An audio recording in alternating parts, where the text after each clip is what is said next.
مجھے نہیں ملی تھی نا پروموشن، میرے خلاف تھا نواز شریف سارے، میں جا کے عدالت کا دروازہ کھٹکھٹایا، میں نے 88 کے 88 لوگوں کو سامنے لے کے آیا. اب یہ گر گئی ہے. اس 27ویں امینڈمنٹ کے بعد اس کے ملبے جو ہے نا اس کو بھی صاف کر دیا جائے. ججوں کو جدھر اٹھا کے پھینکنا ہے پھینک سکیں گے، جو چاہیں گے آپ اس کے بعد کر سکیں گے. پاکستان کے 25 کروڑ عوام جو ہیں جس مایوسی کے عالم میں آئیں گے، بہت بڑے انقلاب کی طرف لے کے آ سکتا ہے. تو آپ کو صرف کانسٹیٹیوشن بینچ کی ضرورت نہیں ہے، آپ کو پوری جوڈیشری جو ہاتھ باندھے ہوئے کھڑے ہونی چاہیے آپ کے سامنے. گزشتہ 70 سال سے جو سیاستدان ریت کی بوریاں ہوتے تھے نا وہ ختم ہو چکے. کوئی اکانومی کی حیثیت نہیں ہوتی، کوئی انسانوں کے مرنے کی کوئی حیثیت نہیں ہوتی سیاستدان یا سیاسی ارینا کے اندر. مشرقی پاکستان اچھا خاصا چل رہا تھا ہمارے ساتھ، کس نے دبا کے؟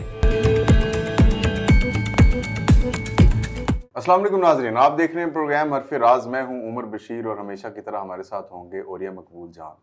ناظرین، عدالتی نظام جس نے ایک ایسا متنازع فیصلہ دیا جس میں مخصوص نشستیں ان جماعتوں کے درمیان تقسیم کی جا رہی ہیں جن کا حق بھی نہیں بنتا، اور دوسری طرف پارلیمنٹ جس میں بیٹھے ہوئے لوگوں نے قرآن مجید پر حلف اٹھایا لیکن اس کے باوجود ان کو وہ جماعتیں اپنے ساتھ شامل کر رہی ہیں جن کو یہ پتہ ہے کہ وہ قرآن مجید پر حلف اٹھا چکا ہوا ہے. یہ دو نظام، اس پر آج کے نوجوان کا اعتماد اٹھتا جا رہا ہے. کیا یہ اعتماد بحال ہو سکتا ہے دوبارہ یا یہ مزید خراب ہو جائے گا؟ اور اس ساری صورتحال میں جس وقت ہمیں قومی اتحاد کی ضرورت ہے اور دوسری طرف دشمن ہمارے سر پہ کھڑا ہوا ہے، تو کیوں نہ اس قومی اتحاد کو بھی دوبارہ سے ایک دفعہ پھر بحال کر لیا جائے. لیکن اس حملے سے پہلے بحال ہوگا یا اس سے پہلے بھارت ایک دفعہ پھر ہم پر حملہ کرے گا؟ السلام علیکم سر. سر، صورتحال جو ہے نا وہ ٹوٹلی خراب ہو چکی ہوئی ہے اور نوجوانوں کا اعتماد اٹھتا جا رہا ہے اس نظام سے. ہم نے کل دیکھا کہ وہ بلکہ 2-3 دن سے چل رہا ہے کہ جس شخص نے قرآن مجید پر حلف دیا تھا کہ میں عمران خان کو نہیں چھوڑوں گا، ویڈیو سب نے دیکھی، اور دوسری طرف وہ لوگ ہیں جنہوں نے، ان کو بھی پتا ہے کہ انہوں نے قرآن مجید پہ حلف دیا، ان کو سر اللہ کے عذاب سے ڈر بھی نہیں لگ رہا، ساتھ میں اٹھا دیا. دیکھیں ایسے آرگومنٹس میں نے پڑھے ہیں سوشل میڈیا پہ لوگوں کے. دیکھیں جی، اس نے وہ حلف لیا، یہ تو نہیں کہا حلف میں کہ میں دوسری پارٹی جوائن نہیں کروں گا. تو میں نے اس میں ایک صاحب کا جواب دیا تھا کہ شادی میں یہ کبھی نہیں لکھا ہوتا نکاح کے وقت کہ میں دوسروں کے ساتھ تعلقات نہیں رکھوں گا. لیکن ایک انڈرسٹوڈ چیز ہوتی ہے کہ آپ نے ایک سال نیک زندگی گزارنی ہے. پاکستان کے اندر یہ حلف تو بہت چھوٹی سی بات ہے. پاکستان کا جو پورا نظام ہے تباہ ہو چکا مکمل طور پہ. اس وقت اگر آپ یہ سمجھتے ہیں کہ پاکستان کے اندر کوئی سسٹم موجود ہے تو وہ آپ بہت بڑی غلط فہمی کے اندر ہے. اچھا، اس کی وجہ یہ ہے کہ بیسیکلی جو عدالتی نظام ہوتا ہے نا، یہ عدل نہیں کرتا. عدالتی نظام کا کام ہوتا ہے کہ کہیں پر اگر عدل نہیں ہوا، مس کیریج آف جسٹس ہوا ہے تو اس کو روکے. عدل ہوتا ہے ایس ایچ او کے پاس. ایس ایچ او انصاف کے ساتھ کام کرتا ہے، انصاف کے ساتھ کیس بناتا ہے، انصاف ایمانداری کے ساتھ انصاف بھی ہے نا بیسیکلی. جی بالکل. عدل ہوتا ہے پٹواری کے پاس کہ وہ انصاف کے ساتھ ایک آدمی کی جو زمین ہے اسی کے پاس رہنا دیتا ہے، دوسرے کے پاس نہیں جانا دیتا. اسی طرح عدل ہوتا ہے باقی تمام جگہوں پہ. ٹھیک ہے. لیکن جب یہ لوگ کام نہیں کرنے لگتے تو پھر ان کے اوپر بنیادی طور پر ایک بہت بڑا سپر ایک ادارہ بنایا جاتا ہے جو عدلیہ کا ہوتا ہے. ٹھیک ہے. تو عدل بیسیکلی جو نظام ہے اس کی سب سے پیوٹ چیز جو ہے ایک تو نیچے ہے کہ آپ کے دفتروں میں عدل ہو گیا کہ نہیں، وہ تو عرصہ ہو گیا، ختم ہو چکا. اور میں یہ سمجھتا ہوں کہ 1988 کے بعد جب سے یہ دو پارٹیاں پاکستان کے اندر آئی ہیں، انہوں نے پاکستان کی پوری بیوروکریسی کو، پوری سول سروس کو اپنے لیے خاص کرنے کی کوشش کی. ٹھیک ہے. ایک طویل عرصے تک، بلکہ آج بھی یہ ہے کہ 2 حصوں میں پاکستان کی پولیس بھی تقسیم تھی اور پاکستان کی بیوروکریسی بھی تقسیم. 2 حصوں میں کیسے تھے؟ نون لیگ کی پولیس اچھا اور پیپل پارٹی کے. پیپل پارٹی کے نیک نون لیگ کے لیے بد تھے، نون لیگ کے لیے بد پیپل پارٹی کے لیے نیک تھے. یہ ایسی چیز تھی. مطلب 3 سال 2 سال 3 سال کا ٹرینر ہوتا تھا. آپ پوسٹنگ اٹھا کے دیکھ لیں، ایک افسر جس کی پوسٹنگ نواز شریف کے زمانے میں اچھی ہوتی تھی، اس کی پوسٹنگ جو ہے وہاں کھڑے لائن ہو جاتی ہے دوسری حکومت بے نظیر کا، جس کی بے نظیر کی اچھی ہوتی ہے. لیکن ایک چیز بڑی عجیب و غریب تھی کہ جب یہ مارشل لا آتا تھا ان دوران میں کبھی، تو یہ سارے کے سارے خدا